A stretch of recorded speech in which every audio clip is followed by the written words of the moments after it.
اعوذ باللہ من الشیطان الرجیم بسم اللہ الرحمن الرحیم. I am teacher Khurshid Ahmed Butt, high school Nowgam, zone Mawar, district Kupwara. میرے بچوں السلام علیکم ورحمۃ اللہ وبرکاتہ. میرے بچوں ہم پڑھ رہے تھے 6th کا سوشل سائنس ویکس. ہمارا ٹاپک تھا پنچایتی راج.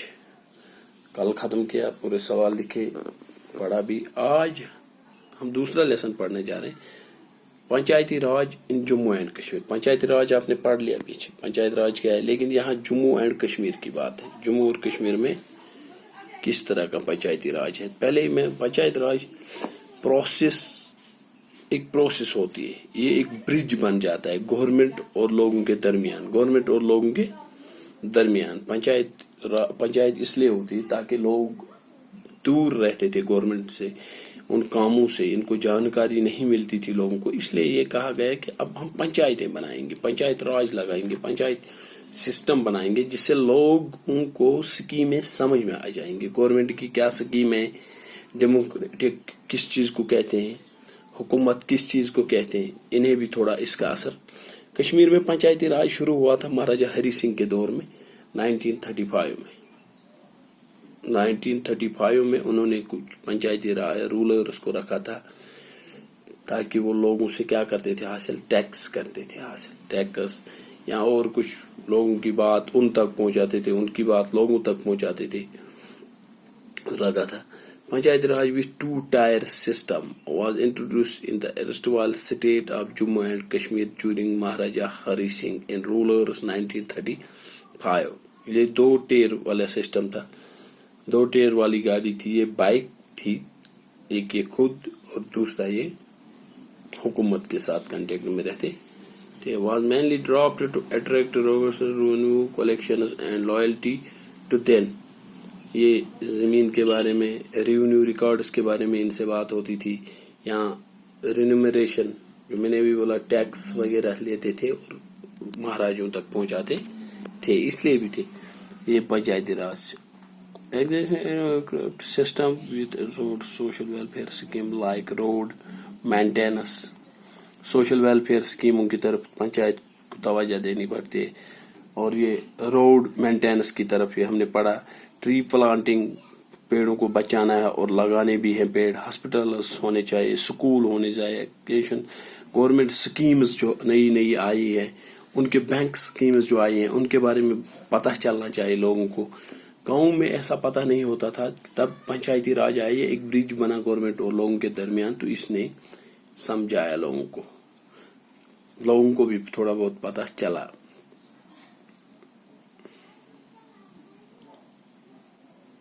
جموں اینڈ کشمیر ایکٹ, جو کشمیر کا پنچایتی راج ایکٹ جو تھا 1958 میں بنا تھا, later on with amendment of panchayat raj میں کچھ بڑھوتری کی تھی, اور اس کے بعد 1989 میں 1958 میں پہلے بنا تھا, اس کے بعد 1989 میں long with panchayat Raj change ہوا تھوڑا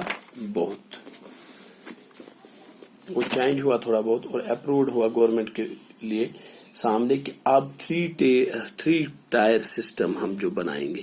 پہلے 2 ٹائر سسٹم تھا, اب 3 ویلر گاڑی ہم چلائیں گے, 3 ویلر گاڑی بنائیں گے, جس میں ایک چیز ہوگا, پہلا ہی ہوگا حلقہ پنچایت.